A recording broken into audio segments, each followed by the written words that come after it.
ಪ್ರೀತಿಯ ಸಹೋದರ ಸಹೋದರಿಯರೇ,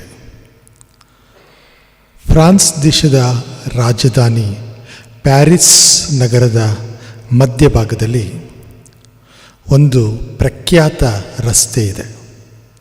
ಆ ರಸ್ತೆಯ ಹೆಸರು ರೂ ದಿ ಬಾಕ್. ಈ ರೂ ದಿ ಬಾಕ್ ಎನ್ನುವಂತಹ ಈ ರಸ್ತೆಯ ಒಂದು ಕಡೆ ಒಂದು ಸುಂದರವಾದ ದೇವಾಲಯವಿದೆ.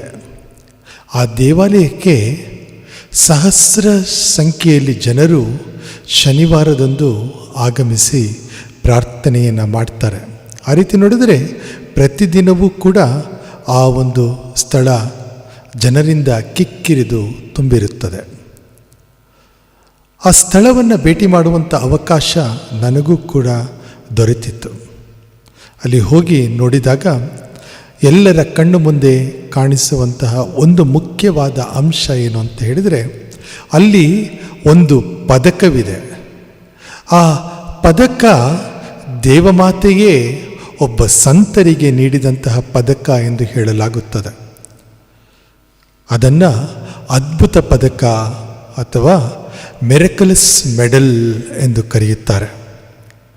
1830 ಜುಲೈ 18ರಂದು ಸಂತ ಕ್ಯಾಥ್ರಿನ್ ಲಬೋರ್ ಎನ್ನುವಂತಹ ಒಬ್ಬ ಧರ್ಮ ಭಗಿನಿಗೆ ದೇವಮಾತೆಯ ದರ್ಶನವಾಗುತ್ತದೆ.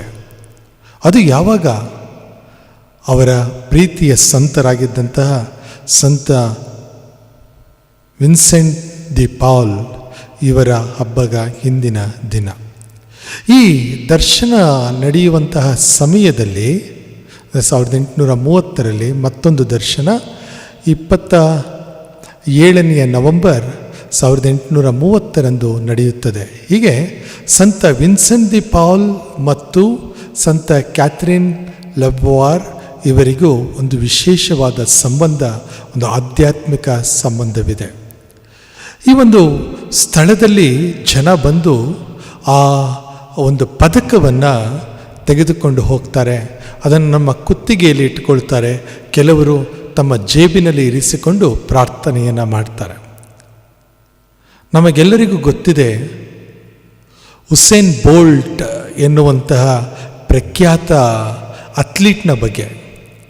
ಆತ ಇಲ್ಲಿಯವರೆಗೆ ಭಾಗವಹಿಸಿದ ಎಲ್ಲ ಒಲಿಂಪಿಕ್ ಕ್ರೀಡಾಕೂಟಗಳಲ್ಲಿ ಗಳಿಸಿರುವುದು ಚಿನ್ನದ ಪದಕಗಳನ್ನು.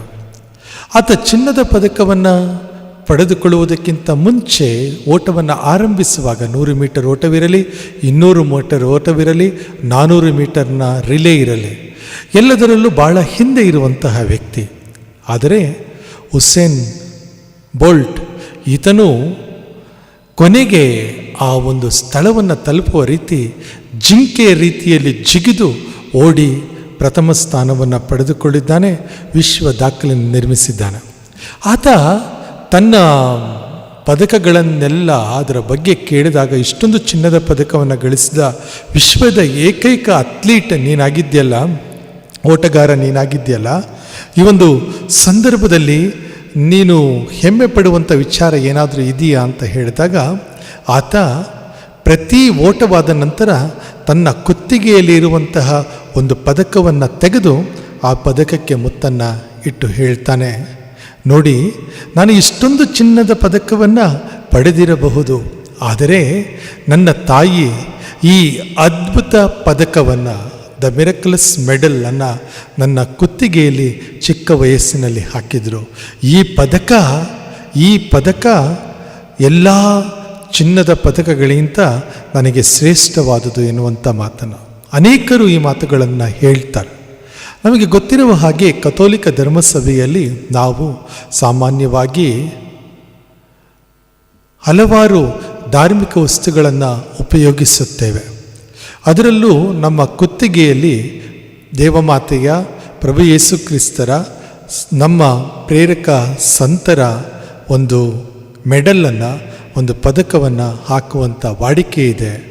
ಕಾರಣ ಏನು ಅಂತ ಹೇಳಿದ್ರೆ, ಇವುಗಳನ್ನು ಆಂಗ್ಲ ಭಾಷೆಯಲ್ಲಿ ಸ್ಯಾಕ್ರಮೆಂಟಲ್ಸ್ ಎಂದು ಕರೆಯುತ್ತಾರೆ. ಈ ಸ್ಯಾಕ್ರಮೆಂಟಲ್ಸ್ನ ಕೆಲಸ ಏನು ಅಂತ ಹೇಳಿದರೆ, ಅವು ನಮ್ಮನ್ನು ದೇವರ ಕೃಪೆಯೆಡೆಗೆ ನಡೆಸುತ್ತವೆ ಅಂಥೇಳಿ. It leads to the graces. ಅಂದರೆ ದೇವರ ಕೃಪಾಶೀರ್ವಾದವನ್ನು ಪಡೆಯುವುದರೆಡೆಗೆ ಅದು ನಮ್ಮನ್ನು ಕರೆದುಕೊಂಡು ಹೋಗುತ್ತೆ. ನಮ್ಮಲ್ಲೇ ಒಂದು ದಿವ್ಯ ಅನುಭವ ಏನು ಅಂತ ಹೇಳಿದರೆ, ಯಾವಾಗ ನಮ್ಮ ಕುತ್ತಿಗೆಯಲ್ಲಿ ಒಂದು ಪದಕವಿದೆಯೋ, ನಮ್ಮ ಜೇಬಿನಲ್ಲಿ ಒಂದು ಜಪಸರವಿದೆಯೋ, ಅವು ಎಲ್ಲೋ ಒಂದು ಕಡೆ ನಮಗೆ ಒಂದು ಶಕ್ತಿಯನ್ನು ತುಂಬುವಂತಹ ಸಾಧನಗಳಾಗಿ ಕಾಣಿಸಿಕೊಳ್ಳುತ್ತವೆ.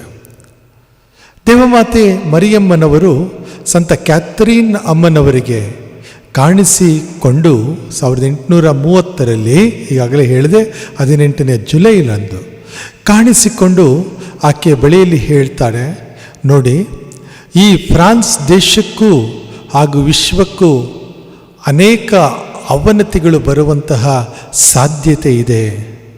ಈ ಒಂದು ಸಂದರ್ಭದಲ್ಲಿ ಅನೇಕರು ನೀನು ನನ್ನ ದರ್ಶನವನ್ನು ಪಡೆದುಕೊಂಡಿದ್ದೀಯಾ ಅಂತ ಹೇಳಿದರೆ ನಿನ್ನನ್ನು ಧಿಕ್ಕರಿಸುತ್ತಾರೆ, ನಿನ್ನ ಬಗ್ಗೆ ಇಲ್ಲ ಸಲ್ಲದ್ದನ್ನು ಹೇಳ್ತಾರೆ. ಅದು ನೀನು ಹೆದರக்கூಡದು.